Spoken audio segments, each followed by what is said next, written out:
함께 뭔가 하나님의 은혜를 나눌 수 있는 자리로 시간을 내주신 그 은혜에도 감사하고요.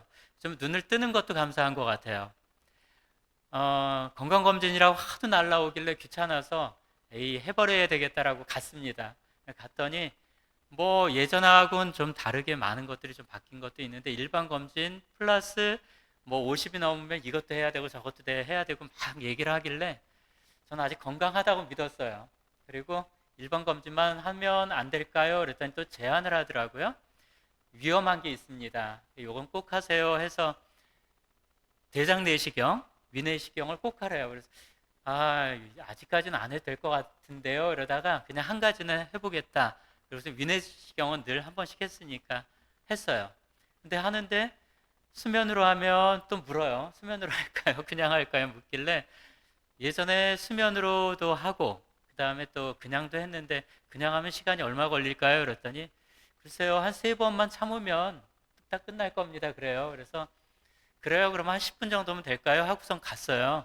가서 기다리는 그 시간 약을 먹고 마지막 삼키라고 하는 약을 먹으면 이제 들어가는 건데 삼키지 말래요 끝까지. 근데 목에선 자꾸 넘어가려고 그러고 참 힘들더라고요. 그게 순간 야, 내가 내 건강을 위해서, 나 더 잘 살기 위해서, 건강을 위해서 내가 이거를 견뎌야 되는구나. 그러면서 했는데 참 힘들더라고요. 나 힘든 것보다 의사가 내가 이 말을 따라주지 못하니까 나를 자꾸 나무라는 그 순간이 한편으로는 불편하고 그렇게 됐는데 그 의사의 말은 처음부터 끝까지 똑같았어요. 힘을 빼세요. 긴장을 푸세요. 근데 그게 쉽지가 않더라고요. 어느 순간 보면 저도 어깨에 힘이 이렇게 올라가 있어요. 그래서 앉아 찬미를 부르는데도 왜 어깨에 힘이 이렇게 들어가 있지? 하는 생각이 드는데 힘 빼는 게 이렇게 어렵구나. 나는 어디에 힘을 많이 주고 지금 살고 있는지 가끔 보면 내가 지금 어디에 힘이 들어가 있는지를 어깨가 힘이 많이 들어가 있으면 하루가 정말 피곤해요. 다리에 힘이 많이 들어가는 사람들은 다리가 또 피곤할 거고요. 그래서 오늘 신앙인으로서 나는 잘 살고 있는지 아니면 종교인이라고 이렇게 분석을 하는 경우도 있는데 하나님 중심으로 사는 신앙인이라면 자기 중심으로 사는 유대인들, 바리새인들 보면 어떤 전통, 관습, 내가 지켜야 되는 부분에 난 잘 지키고 있는데 이만한 자격 되는데 라고 판단하는 어떤 종교적인 잣대라고 생각한다면 종교인에 가까운 삶이 내 삶이 더 가깝지 않았을까.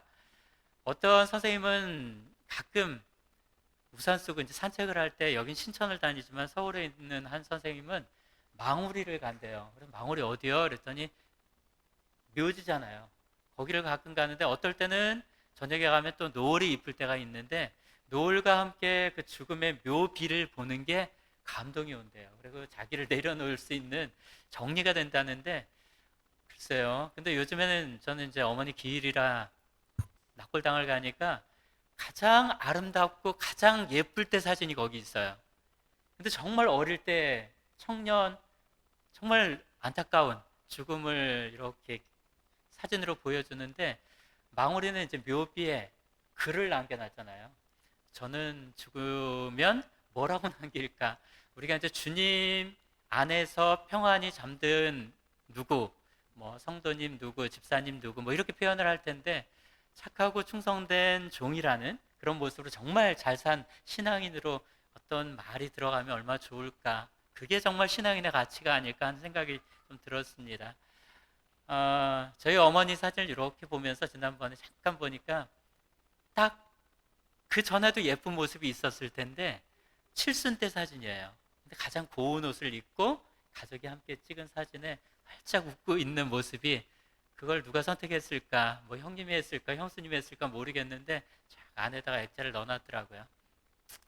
우리의 모습이 지금 저희들은 죽으면 세상 사람들은 정말 많이 슬퍼하는데 저희들은 죽음 너머에 있는 그 소망을 보고 있는 신앙인이라고 생각한다면 과연 우리가 무엇을 더 생각하면서 가야 될까? 우리에게 가치라고 하는 게 과연 뭘까를 한번 생각해 보는 것입니다.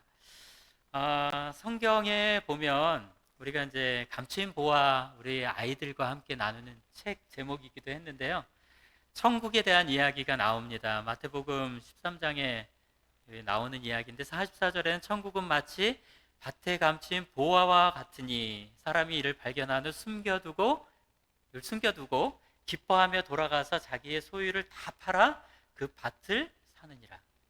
보물을 산 게 아니고 막 하다가 이 돌이 뭐야, 이 짱돌이 뭐야, 이 돌이 뭐지 하고 짜증낼 수 있는 거친 돌을 캐내는 순간 그 밑에 있던 특별한 걸 발견한 거죠.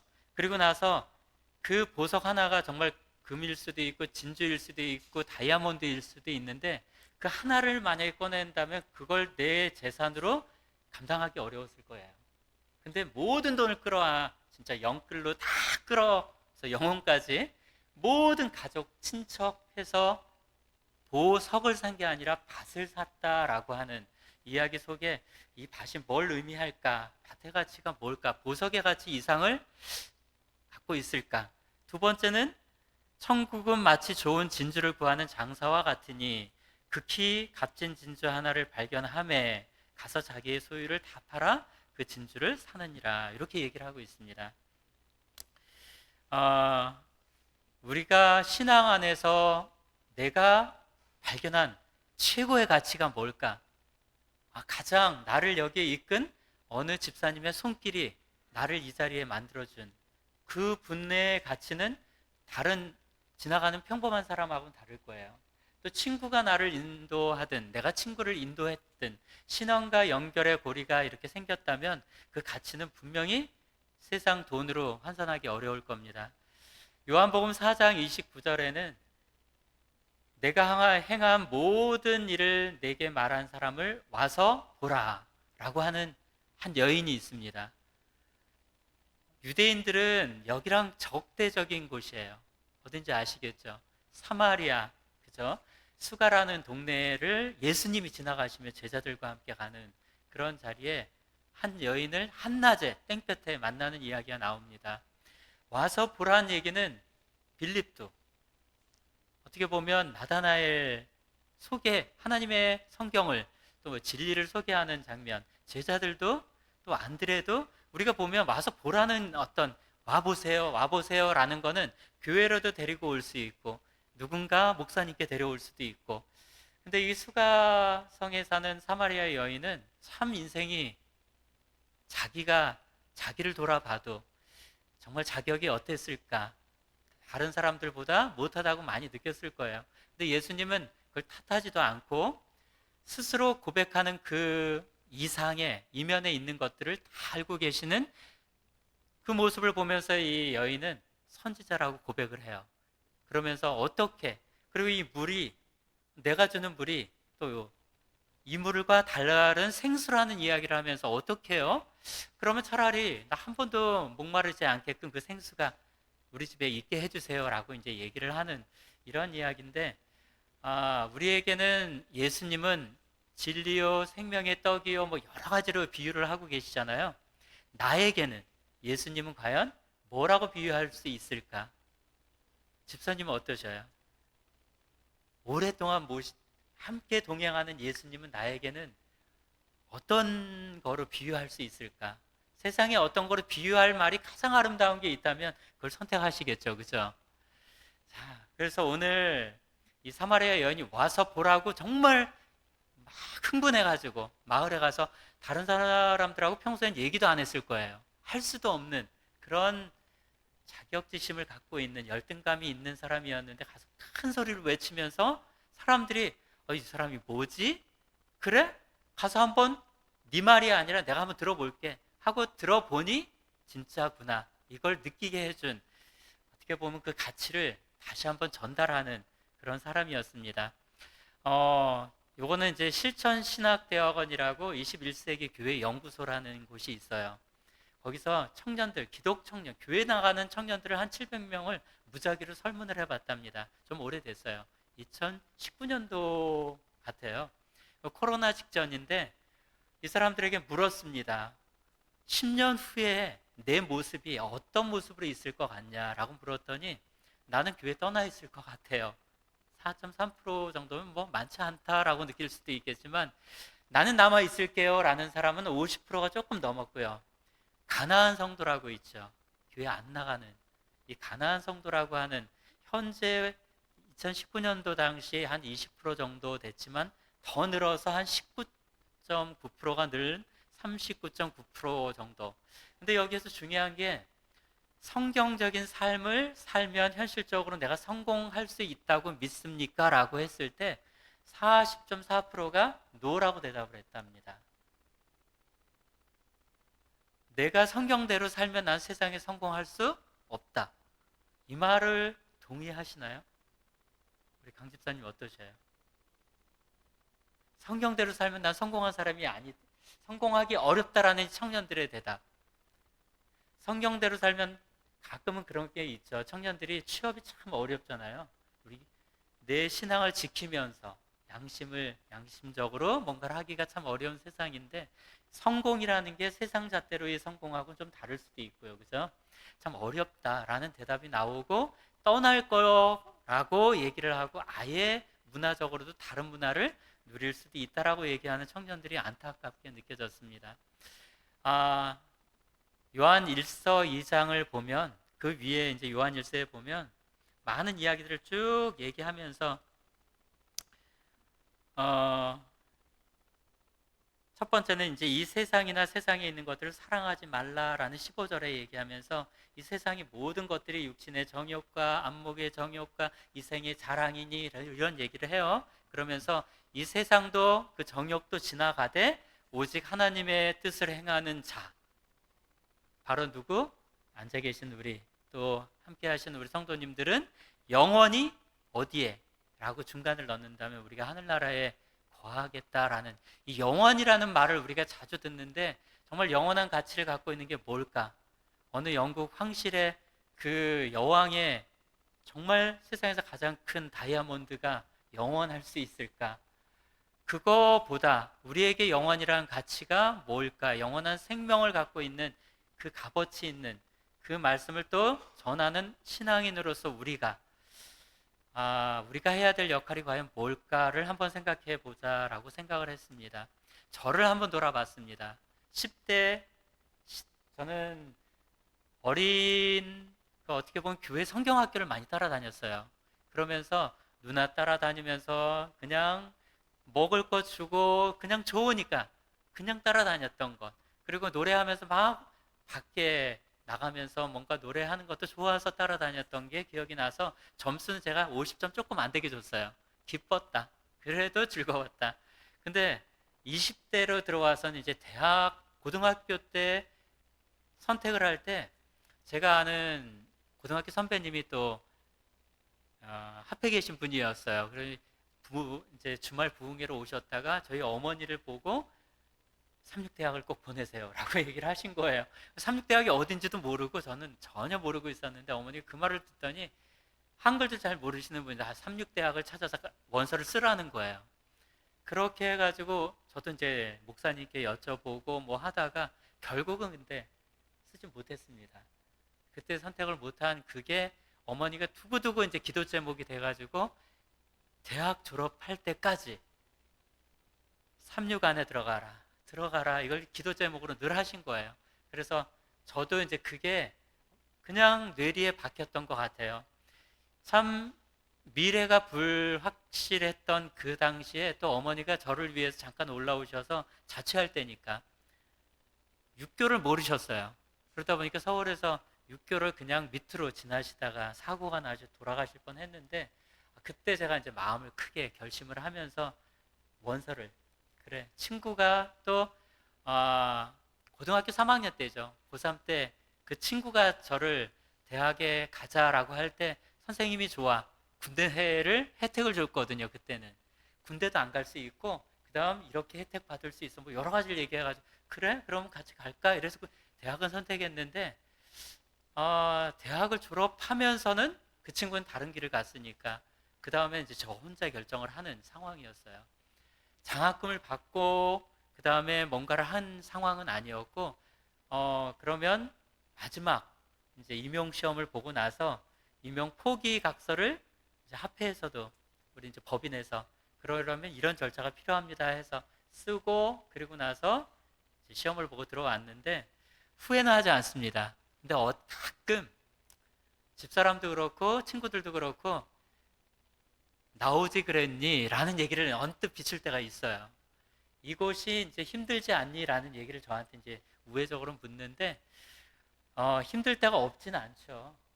가끔은 기회가 와서 한 번쯤 이렇게 옆을 돌아보고 나갈까 하는 생각이 들 때도 있긴 있었습니다만 그럴 때 20대에 막 방황하는 게 사춘기가 한 번 오고 아니면 그때 안 오면 늦게 온다라고도 하잖아요. 제가 40대 되니까 또 한 번 이렇게 방황기처럼 오더라고요. 그러면서 고민을 조금 했는데 한참 잘 삼육교사로 생활을 하다가 40 되기 직전에 그러니까 30대 초반이죠. 그때 또 고민이 막 됐어요. 차라리 잠깐 쉬는 게 좋겠다 하고 쉬었어요. 쉬면서 아이들도 잠깐 쉬게 하고 저도 그러면서 다시 40대 되는 넘어서는 그 분기점에서 다시 돌아온 제 모습입니다. 그리고 나서 제가 이제 생각하기에 세상적인 쉼과 이게 아니라 조금 성숙된 신앙인으로 조금씩 올라가는 모습이 지금은 조금 있는 것 같아서 점수를 조금 더 줬어요. 그 50점에서 조금 올렸습니다. 제가 이제 그냥 판단한 거고요. 앞으로 60대, 70대, 80대, 90대는 쭉 100점은 아니더라도 조금 부족하더라도 은혜 안에서, 사랑 안에서 제가 감사하면서 살고 싶다라는 생각을 갖게 됐습니다.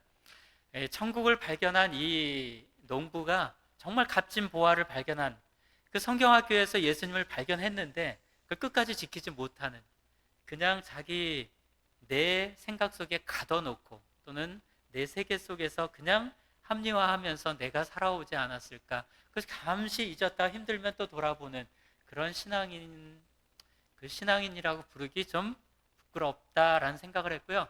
천국이 마치 이렇게 감추인 보화라는 거는 숨어 있다는 얘기고 발견하게 된 건 나에게는 굉장한 기쁨이잖아요.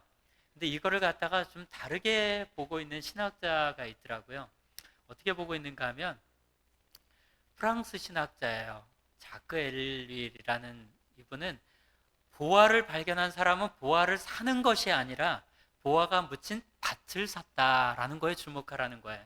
천국을 찾은 사람은 천국을 사는 것이 아니라 천국이 숨겨진 세상을 샀다. 이해가 되시나요? 저는 그럴 수도 있겠다라는 생각을 했습니다. 왜냐하면 이 밭이라고 하는 그 세상을 일상이라고 봤어요. 이 세상. 내가 살고 있는 이곳. 일꾼은 그 땅을 최선을 다하여 개간한다. 보물은 바로 그때 발견한다. 내가 발견하는. 하늘나라가 뚝 떨어진 하늘나라가 아니잖아요. 결국 회복되는 에덴은 이곳이 돼야 되는 곳인데 이분은 그렇게 얘기했어요. 세상에서 누구보다 성실하게 일하고 어떤 악조건에서도 그리스도인다운 자세와 품위를 유지하며 일할 때 그 세상에서 하나님 나라는 감추인 보화가 나에게 임하게 된다라는 거죠. 또 다른 한 분은 독일 신학자인데요. 헬무트 틸리케라는 책도 있더라고요. 근데 이분이 이런 글을 썼습니다. 그 사람이 그 보물을 발견한 후에 그 사람의 안목이 바뀌었대요. 새롭게 바라볼 수 있는 세상, 새로운 눈을 뜨게 됐고요. 우리는 일상 속에 숨은 보화를 발견합니다. 만일 우리가 신앙생활을 우리의 삶 전부와 바꿀 수 있는 것으로 여기지 않고 그저 삶에 붙어있는 부차적인 종교적 부가물로 여긴다면 복음을 제대로 깨닫지 못한 것입니다. 이것도 공감이 되더라고요. 삶 자체로, 그래서 산제사라는 우리가 아까 찬미할 때 나온 것처럼 온전히 다 드려야 되는데 온전히 드리지 못하고 자꾸 아끼는 그게 저도 있더라고요. 가끔 그게 앉아서 이런 뭔가 아이들에게 헌금을 달라고 이제 딸들이 얘기를 해요. 근데 현금이 별로 없어요. 가끔 준비가 안 될 때도 있거든요. 그러면 집에 올라갔을 때 현금을 막 찾아가지고 보면 준비된 거를 저는 이제 장모님께 좀 감동을 받은 게 미리 일주일 전에 쭉 가서 은행에 가서 바꿔 오셔요. 새 돈으로 달라고 하신대. 봉투 해가지고 어머니가 나눠주시는 거예요. 제가 한번 바꿔가지고 나눠준 적도 있는데 어머니가 주는 돈이 훨씬 더 금액이 높아요. 아이들에게 주는 게. 그리고 가끔 안 되겠다. 그럼 제가 큰 걸 더 줘야 되겠나. 이제 제 집사람이 그러더라고요. 큰 마음으로 하라고 저한테 오히려 한 말을 했는데, 아, 이런 마음이구나. 여기서도 내가 뭔가를 재는 게 있었구나 하는 생각이 들었는데, 온전한 삶으로 드리는 것, 요 신학자가 우리 교인은 아니더라도 이런 생각을 공감을 좀 하게 됐습니다. 제가 요즘 챗 GPT라고 요즘 AI 핸드폰에도 있죠. 구글에서도 그냥 뭐 지니야 뭐 이렇게 부르듯이 뭐라고 이름을 불러 좀 대답을 해주잖아요. 챗 GPT에 물어봤어요. 아, 바람직한 신앙 공동체의 특성 5개만 대봐. 얼마 똑똑한지 몰라요. 10초도 안 걸려요. 두두두두두 막 뭘 써요. 우리가 카톡 같은데 문자 쓰는 게 보이죠? 막 움직이듯이. 근데 제가 생각한 거랑 크게 다르지 않아요. 5가지. 뭔가 좀 생뚱만 게 없죠. 사랑과 섬김. 바람직한 신앙 공동체에 당연한 것 같고요. 진실한 교제, 소통. 물음표가 생기는 거예요. 아, 맞는데 나는 어느 점수를 줄 수 있을까? 영적 성장과 성숙, 나는 어디까지 가 있지? 다양성, 존중하는 거. 이런 사람도 있을 수 있지. 아이, 부족하다고 정죄하지 말자. 예수님이 가늠한 여인에게 정죄하지 않았잖아요. 나도 너를 정죄하지 않겠다라고 하는 것처럼. 그 다음에 나눔과 봉사가 마지막에 딱 줬는데, 와, 맞다. 라는 생각이 든 거예요. 이건 챗 GPT에, 근데 아마 묻는 사람마다 좀 다르게 대답하지 않을까요? 똑같은 답을 주진 않을 것 같아요. 제가 물었으니까 이제 이렇게 했는데, 요즘은 그래서 아이들과 선생님들이 책을 사서 연수를 해요. 이제 지식은 옛날에는 많이 알고 선생님들이 그게 하나의 자산이었어요. 그 자랑할 수 있는 거였는데 이제는 아니에요. 검색만 하면 다 나오고 신빙성 있는 것들에 이제 뭔가 신뢰도는 좀 문제가 될 수도 있지만 지식의 어떻게 가치가 이제는 달라요. 질문을 얼마나 잘하는가가 아이들이 배워야 되는 거예요. 그래서 질문하는 법을 가르쳐요. 선생님들도 그 발문하는 법을 잘 또 활용하는 법을 씁니다. 이렇게 당연시 했던 것들이 지금 공동체로 지금 우리가 있는 이 자리에 중동교회 신앙 공동체는 사랑과 섬김, 진실한 교제와 소통, 영적 성장과 성숙, 다양성 존중, 나눔과 봉사, 어느 것에 치중을 더 많이 하고 있는지 아니면 골고루 분배를 잘하고 있는지. 그리고 하나를 더 물어봤습니다. 그 안에 있는 나는 내가 필요한 역할은 뭐지? 대봐 라고 물었어요. 얘한테 따지듯이 물어봐. 그냥 대봐 라고 했더니 진실해야 돼요. 협력해야 돼요. 섬기는 사람이 돼야 됩니다. 예수님처럼. 근데 저는 신기하게 거기에 뭐 누구처럼 이런 표현 안 하고 그냥 바람직한 신앙 공동체의 구성원의 역할에 대해 알려줘. 이렇게 썼거든요. 그랬더니 예수님처럼이란 말이 수식어로 들어가요. 아, 근데 이렇게 똑똑하구나. 컴퓨터가 이렇게 똑똑해요. 그래서 컴퓨터가 대답하는 게 내 마음의 공감도가 이만큼 같이 있었구나. 예수님은 이때 이럴 때라면 어떻게 했을까? 옛날에 그런 책자처럼 정말 진실하게 다가가는 예수님의 눈빛을 닮아 그 사람을 바라보고 싶고 예수님이 바라볼 때는 모든 사람이 부족한 게 보이죠. 탓하지 않고 도와주려고 다가가시는 그 모습. 협력은 우리에게 연합이라고 하는 게 필요하구나. 섬김? 어떻게 섬겨야 되지? 여호수아가 세겜 땅 어떻게 보면 아까도 죽음 얘기를 했지만 모세도 여호수아도 마지막 죽음 직전이 되면 가장 진실한 진정성 있는 얘기를 던질 수밖에 없는 것 같아요.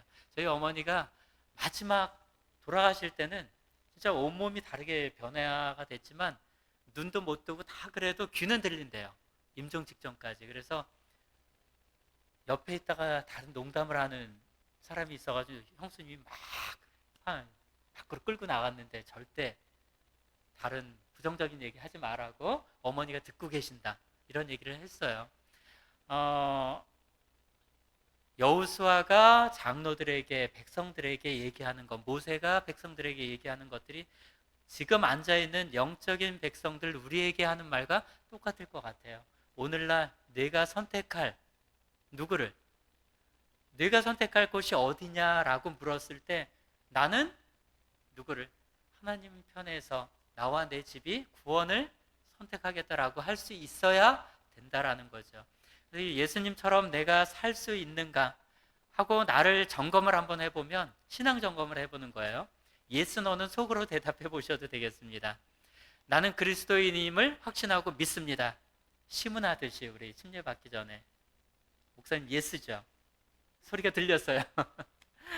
두 번째, 나는 자신이 그리스도 안에서 죽었다고 믿으며 동시에 이 죽음을 통해 영원히 살 것이라고 믿습니다. 예수 소리가 이쪽에서 들렸습니다. 장로님 하셨죠? 나는 비록 이 땅에서 태어나고 이 땅에서 살고 있지만 이곳이 영원한 내 고향이 아니라는 것을 믿습니다. 또 끝으로 가면 나는 분명하게 십자가에 못 박혀 죽었습니다. 여기 와서는 제가 예스노 대답이 조금 흔들렸어요. 중간은 없나? 답이 예스하고 노밖에 없구나. 회색 지대에 나는 있지 않을까 하는 생각이 좀 들었습니다. 내가 진실로 너희에게 이르노니 누구든지 하나님의 나라를 어린아이와 같이 받들지 않는 자는 결단코 그곳에 들어가지 못하리라 하시고, 교과에 있는 내용인데, 교과 내용뿐만 아니라 아침마다 저한테 글을 보내준 친구가 있어요. 고백을 해요. 36교장이에요.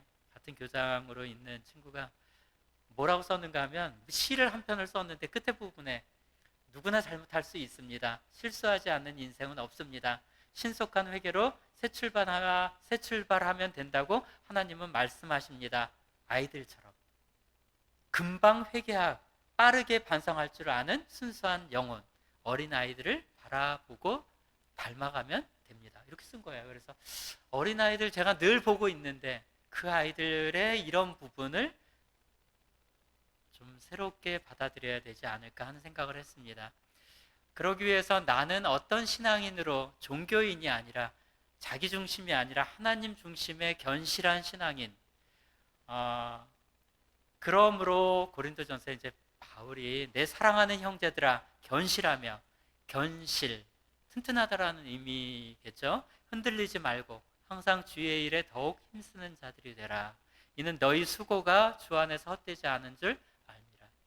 제 조카가 지금 시조사에 벌써 한 20년째 근무를 해요. 근데 중간에 방황기에 저보다 더 세게 좀 알았어요.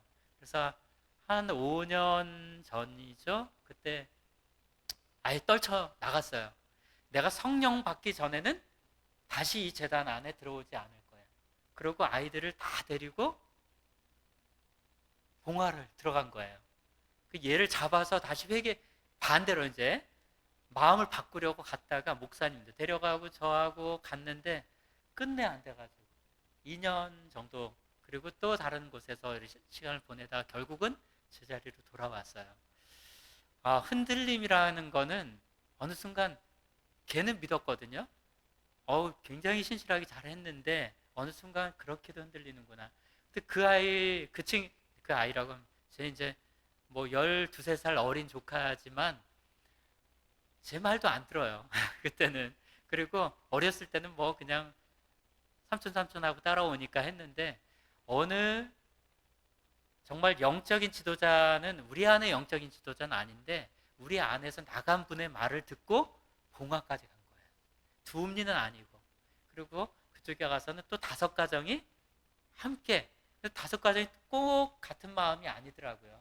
그러더니 1년도 안 돼서 이렇게 한두 가정 빠져나가더니 얘도 결국은 나오고 다른 곳에 가서 또 살다가 돌아올 길이 없잖아요.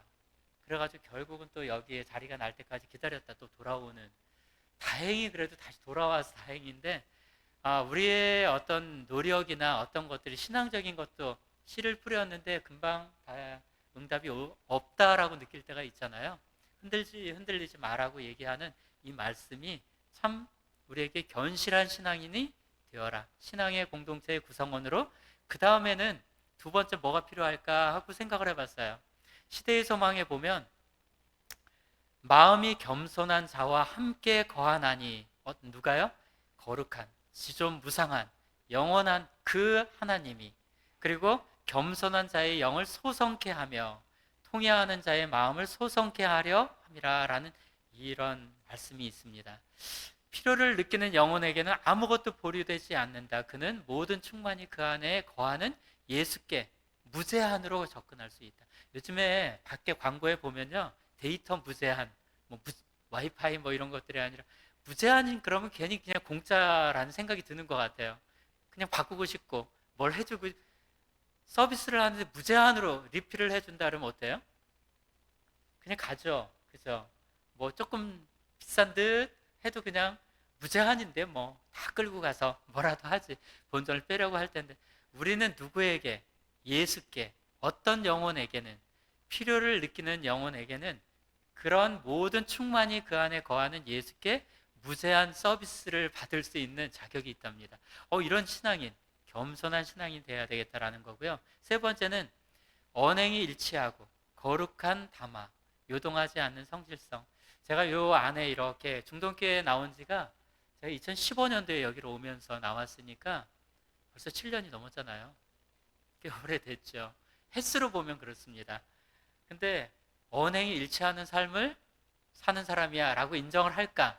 아니면 뭐 거룩한 담화를 하는 사람, 농담도 잘하고 농도하고 막 가끔 이런 게 다른 거로 비춰졌을까? 여기에서는 경건한 모본이 되라고 하는 빛을 세상에 전달하는 매개물로 우리의 역할을 얘기하고 있습니다. 참된 품성을 표현할 수 있는 사람. 이거는 장식되는 것이 아니다. 속에서 밖으로 발산되는 것이다. 우리가 만일 다른 사람을 의의 길로 인도하기를 원한다면 의의 원칙이 우리 자신의 마음에 자리하지 않으면 안 된다. 경건한 모범이라는 게 얼마나 중요할까? 영국에 이런 일이 있었답니다. 이 사람이 예수님 닮은 것 같아요? 안 닮은 것 같아요? 예수님을 닮은 게 이 사람한테는 너무 불편했어요. 일상생활 하는 게. 왜냐하면 경기장을 자기가 늘 좋아하는 다트 경기장이 있어요. 해마다 하나 봐요. 근데 이 사람이 경기장에서 매번 쫓겨났어요. 왜 쫓겨났는가 하면 이 사람이 딱 등장하는 순간에 카메라가 이렇게 돌다가 딱 이 사람에게 초점이 맞춰지고 클로즈업이 되는 거예요. 그 순간 사람들이 뭐라고 외치는가 하면 뭐 우리 이제 대한민국 이렇게 외치듯이 예수 예수 예수를 막 외치더래요. 이 사람을 보자마자 갑자기 여기에 부흥회장이 된 거예요. 경기장이 아니라. 이렇게 한 두 번을 쫓겨나면서 이 사람이 뭐라고 얘기를 했는가 하면 인터뷰를 하면서 예수 닮은 게 죄인가요? 라고 얘기한 거예요. 예수 닮은 게 죄인가요? 이게 죄예요? 이 사람이 얼굴이 닮아 보이긴 하죠. 조금은 닮아 보이는데 내 사진을 이렇게 갖다 놨을 때 예수님의 요거는 옆에는 AI로 여러 가지 뭐 태어났을 때 말씀 속에서 나오는 그걸 조합해서 AI가 만든 거예요. 가장 근접한. 근데 여기에 또 근접한 현실 속에 있는 사람이 있는 거예요. 그래서 딱 보니까 이 사람만 보면 이 사람은 닮아서 너무 힘든 사람. 근데 하나님을 믿으면 오히려 목사가 되든지 이러면 오히려 괜찮을 것 같아요. 이런 사람도 있구나. 근데 거기에 관중이 몇 명이었는가 하면 대회장을 가득 메운 5천여 관중들의 한 목소리로 예수 예수 예수라는 소리를 막 외쳤답니다. 그러다가 환호를 하고 일어나서 막 박수를 친 거예요. 근데 이 사람은 그 자리에서 안절부절 어떻게 하질 못한 이런 사람이 됐다는데 분위기가 갑자기 이상해져가지고 경기가 멈춰지고 이 사람을 안전요원들이 밖으로 쫓아내는, 본인은 너무 서운했다는 얘기죠. 예수 닮은 게 죄인가요? 닮고 싶은 사람에게는 또 한편의 목표가 될 수도 있는데 예수를 닮은 온전한 그리스도인, 온전이라는 말이 온전히 섬긴다는, 이게 여호수아에 보니까 섬기는데 어떻게 섬기는가 하면 온전히 또 진실하게 그 섬기는 사람이 되라고 당부를 해요. 그 온전하게 섬긴다는 게 뭘까? 진실하게 섬긴다는 게 뭘까? 그리스도인 품성의 이상, 그 이상 표준을 높이면 그리스도와 같이 되는 것이다. 그분의 품성은 우리의 것이 될 수 있다. 주께서는 당신을 믿는 사람들에 관하여 이렇게 말씀하셨다. 이거 보이면 함께 좀 읽어보면 중간에 있습니다. 내가 저희 가운데 거하며 두루 행하여 나는 저희 하나님이 되고 저희는 나의 백성이 되리라. 그러므로 우리는 아버지의 온전하심과 같이 온전해야 한다. 시대의 소망에 있는 이 말씀이 지금 이 시대가 마지막이 아니라고 느끼는 사람은 없을 것 같아요. 마지막 때라고 느낀다면 이 시대에 우리에게 준 빛, 그 소망, 그 중에 이상이라고 하는 그리스도인의 품성의 이상은 누구와 같아지는 거다. 이걸 한 번 더 생각해 보는 그런 시간이었습니다. 그렇게 닮아서 내가 사는 두 발을 딛고 있는 이 땅, 이 현상, 여기죠, 여기. 현재 있는 이 일상 속에서 보화를 발견한 이곳, 일상 속에서 보화를 발견하듯이 씨를 뿌리고 그 씨가 자라는 걸 보고 그 한 영혼이 하나님께 드려지는 걸 보면서 내가 더 큰 가치 있는 신앙인, 가치를 어떻게 보면 인정받을 수 있는 착하고 충성된 종, 이렇게 부르림을 받을 수 있다면 얼마나 좋을까 하는 생각이 들었습니다. 하나님이 계명을 옛 계명, 새 계명, 이게 똑같은 계명을 어떻게 보면 계명의 중심이 되는 기둥이 있죠. 늘 목사님이 얘기하시는 사랑이죠. 내가 너희를 사랑한 것 같이. 근데 어떻게 사랑했나요? 요한복음 3장 16절에 보면 사랑하는 그 깊이를 알려주시죠. 독생자를 어떻게. 그 다음 너희도 서로 사랑하는데 가운데가 수식어가 있다면 이렇게. 근데 제자들이 마지막 때 어떻게 내가 그럼 구원받을 수 있을까요? 라고 물을 때 내가 먹는 이것, 내 살을 먹고 그 다음 내 피를 마시고 이렇게 할 수 있겠냐라고 물어요. 너희들이 할 수 있겠. 그때 또 대답을 하죠. 할 수 있습니다 라고 할 때 너희들이 그럴 수 있을 거야. 하지만 나중에는 박해도 같이 받을 수 있고 너희들이 이럴 수도 있다라는 마지막에 대한 이야기를 합니다. 예수님처럼 섬기는 교회, 또 예수님을 닮아서 사랑이 넘치는 교회, 또 예수님의 꿈이 나의 꿈이 돼서 그걸 실천하는 우리 중동 신앙 공동체, 이 중동교회가 되기를 정말 바랍니다. 또 그리스도께서 너희를 사랑하신 것 같이 너희도 사랑 가운데서 행하라 라는 말이 있습니다. 그러면 온전하게 내가 그걸 실천하는, 또 요한일서 2장 5절에는 누구든지 그의 말씀을 지키는 자는 하나님의 사랑이 참으로 그 속에서 온전하게 되었나니 그의 안에 산다고 하는 자는 그가 행하시는 대로 자기도 행할지니라. 따라서 이 행하는 실천이 있는, 또 우리 모든 성도님들 삶 속에서 살아 숨쉬는 중동교회가 되기를 간절히 바라면서 말씀을 마치겠습니다.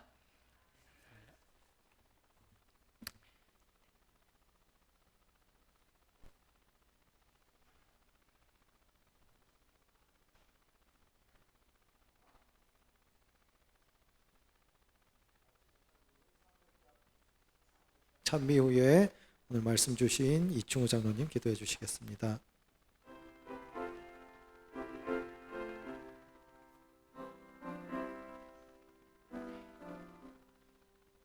예수 앞에 나오며 모든 죄 사하고 주의 은혜 안기어 편히 쉬겠네.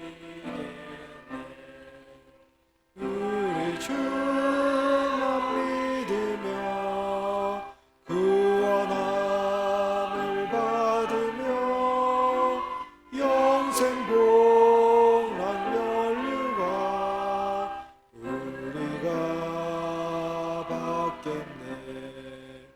예수 앞에 날마다 은총을 받으며 마음의 기쁨 넘치소 감사하리라. 우리 주만 믿으면 구원함을 받으며 영생 복락 면류관 우리가 받겠네.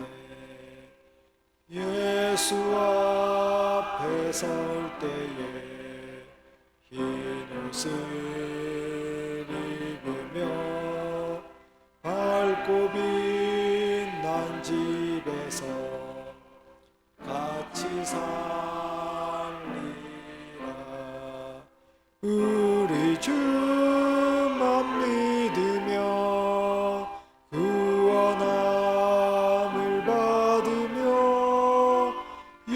생복 란멸류관 우리가 받 하늘에 계신 거룩하신 아버지 하나님, 저희들을 주님의 자녀로 삼아 주시고 세상 많은 사람들 속에서 또 주님의 빛을 드러낼 수 있는 귀한 도구로 삼아 주시니 감사합니다. 중동교회를 이곳에 주님의 축복의 통로가 되게 하시고 또 구성원으로서 저희들이 주님의 말씀을 가슴에 담고 진리 말씀 그 복음을 전하는 일에 저희들의 입술이 또 저희들의 마음자리가 준비된 영혼이 되게 인도하여 주시옵소서. 무엇보다도 중동교회 이 자리에 참으로 넘치는 영혼들이 다시 한번 성령 부흥에 또 말씀 충만한 교회로서 거듭날 수 있는 귀한 기회로 인도하여 주시옵소서. 저희들이 할 수 있는 또 저희들이 세상에 나가서 무엇을 해야 되는지 지혜와 믿음과 용기를 더해 주시고 오늘 주신 말씀 속에서 저희들이 신앙 공동체 안에 저희들의 역할을 다하고 하늘나라 갔을 때 주님께서 착하고 충성된 종으로서 칭찬을 들을 수 있는 저희들이 되게 인도하여 주시옵기를 예수님 이름으로 간절히 기도드립니다. 아멘.